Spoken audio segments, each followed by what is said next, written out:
Okay, so welcome back. And now in this video we're going to talk about Newton's law of cooling. So it's based on Isaac Newton's discovery and investigation into what happens when you take a hot object at a certain temperature and you stick it in a room at a lower temperature. He found that the temperature of the object will decrease at an exponential rate and then start leveling off as the object gets closer and closer to the surrounding temperature of the room or the environment.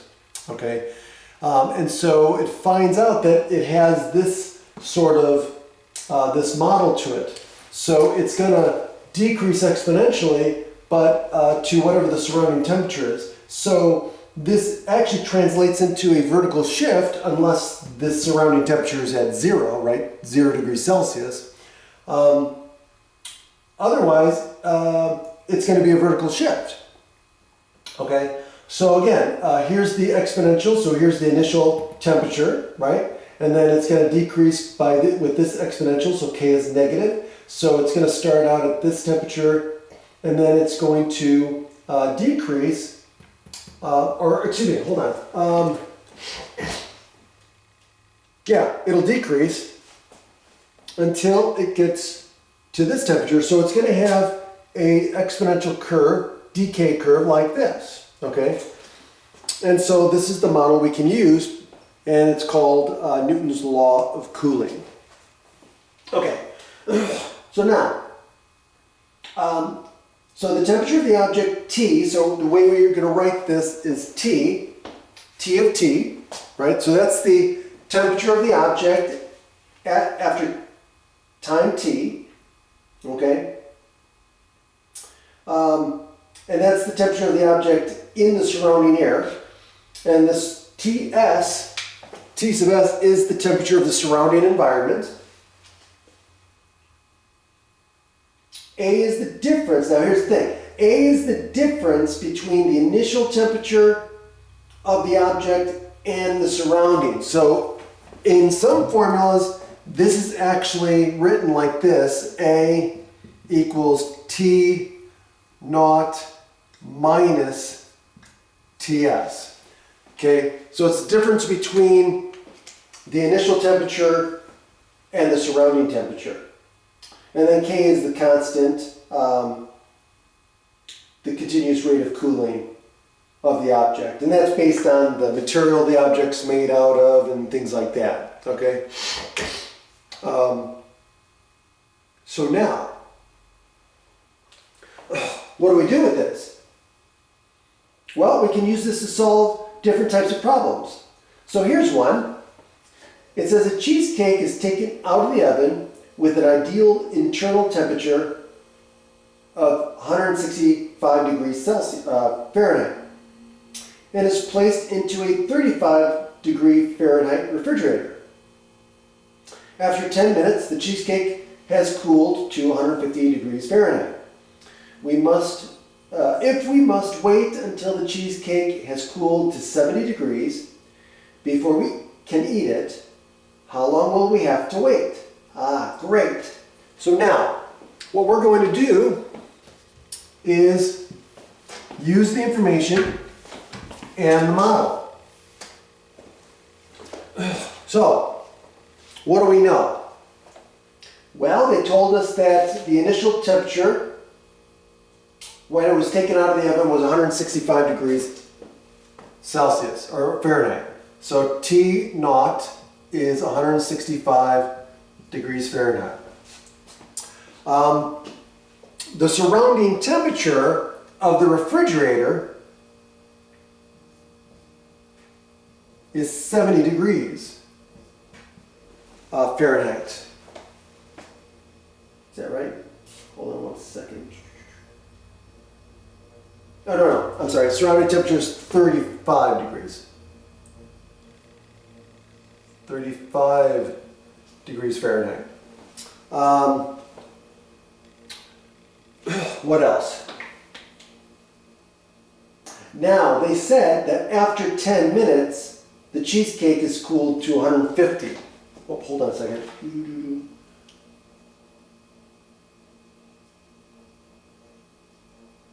Right. Okay. So now, we're told that after 10 minutes,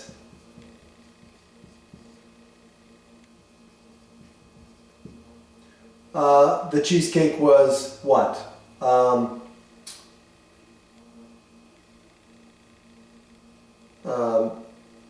70. Is that right? Let me just check again, make sure I get my... No, 150. I was going to say that was a little too fast. So 150 degrees Fahrenheit. Okay. So now, this information is going to help us get the constant. Okay?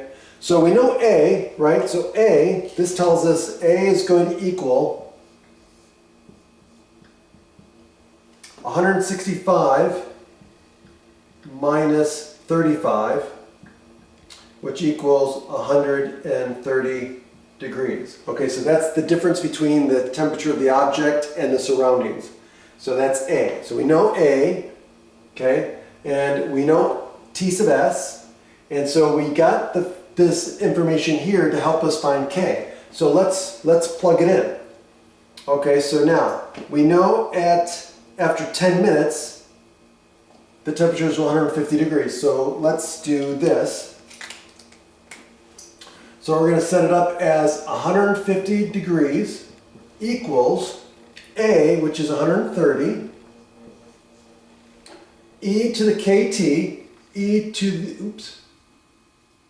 to the k times, well, what's t? T is 10. So t is 10, because after 10 minutes, the cheesecake was 150 degrees Fahrenheit, plus 35. Okay, so now we can solve for K. So now what I'm going to do is I'm going to subtract 35 from both sides. Okay, and that's going to give us 115 equals 130 e to the 10k. Okay, and then I'm going to divide both sides by 130.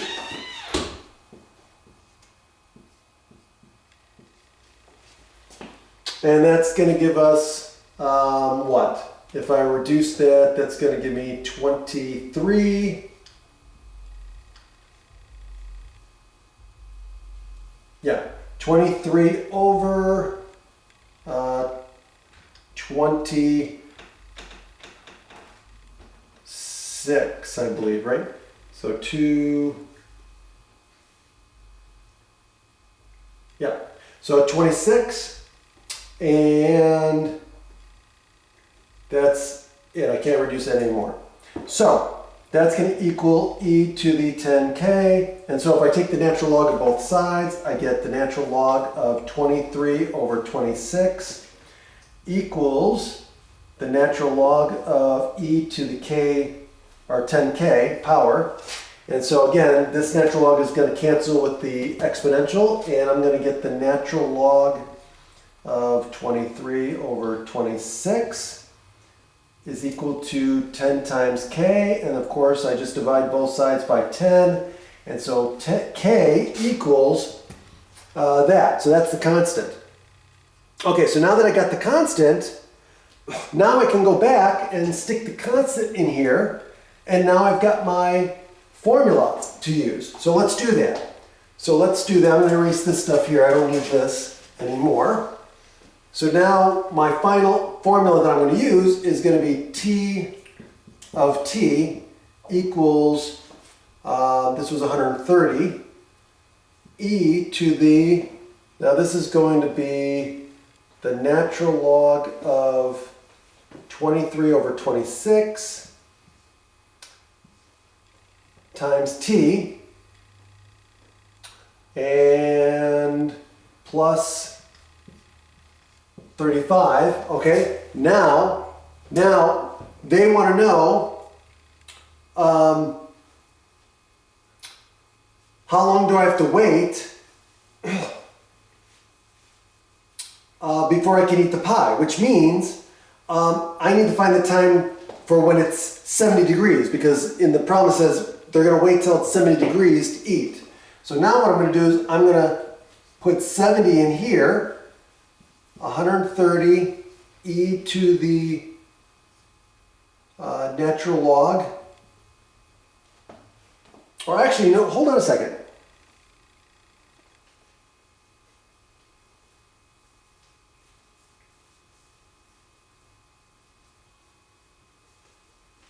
Oh, actually, you know what? I don't need to go through all this. I mean, you could. I mean, you can go through the whole thing that I went through here, but look. Here's what I can do, right? If I'm looking for t when this is 70, well now, guess what? This was the 10 minutes. So now that I have k, so k is equal to this, but the general formula is going to be what? It's going to be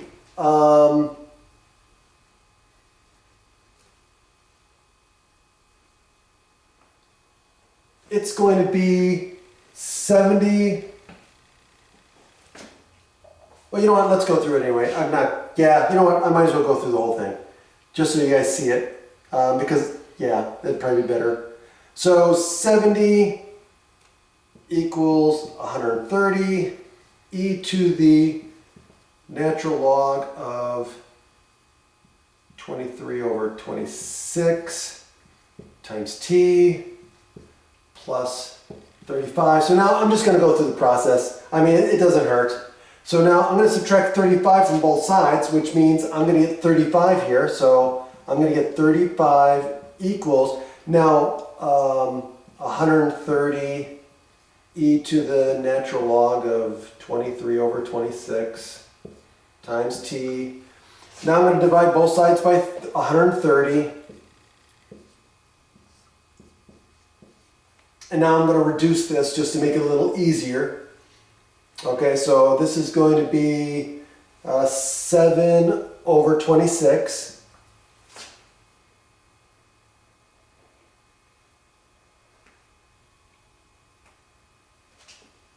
Okay, and so now I get 7 over 26 equals e to the natural log of 23 over 26 times t. Okay, now all I have to do is solve for t and I'm done, right? So I'm going to erase this. So again, I hope you're taking notes. And so now what does this become? Well, look, I've got e to the natural log here. Okay, so this is going to become, I'm going to make this into e to the, so I'm going to use the power property of exponents. So this is going to be e to the natural log of 23 over 26 raised to the power of t. So that's what I did here. I just used that property. Now inside here, this is just going to become 23 over 26, right? So what happens? T, hold on. Nope, can't do that. Can't do that. Hold on, back up. That's not going to work. I got to have the t out of there. So I'm going to use the property of exponents. Oh, let me think. Oh, I know. Here.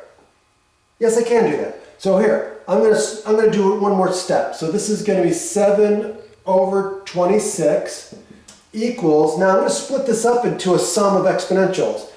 And that, you'll see what I'm doing. So this will be e to the natural log of 23 over 26 plus, or excuse me, times, right? Oh, hold on. Wait a minute, I'm getting ahead of myself. Why is that not working?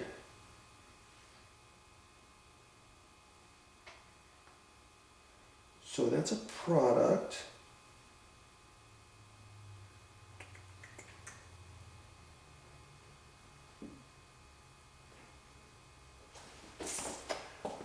What am I missing here? So that's right.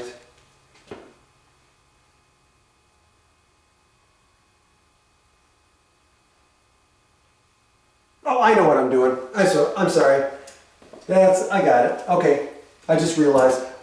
I got focused on this. I don't want to touch that. I want to take the natural log of both sides like I did before. So I lost track of what my goal was. So I want to take the natural log of both sides. That's the key here.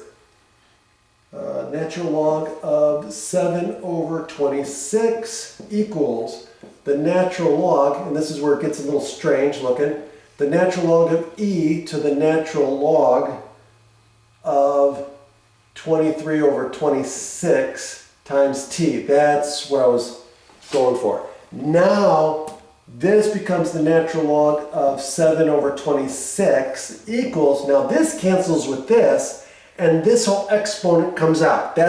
So now I can take this whole exponent, which is what I was trying to do, is put it out front, and then the natural log of e is 1.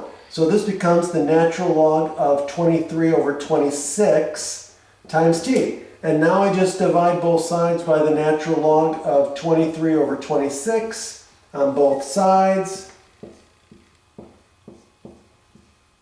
Okay, and I get t equals this.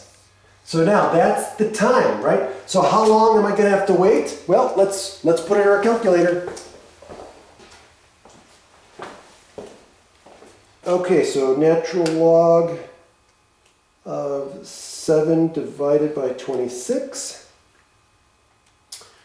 divided by the natural log of 23 divided by 26. And I get approximately 10.7 minutes that I'm going to have to wait. So t equals 10.7 minutes. Now, let's reread the problem because I want to make sure we answer the correct problem here. And so the question is, if we wait until the cheesecake is cooled to 70 degrees before we eat it, how long will we have to wait?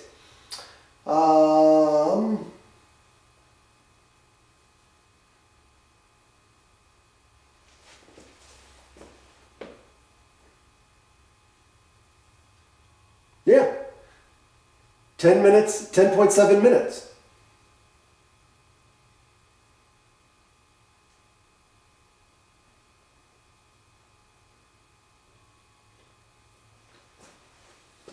$10.7. Yep. That's it.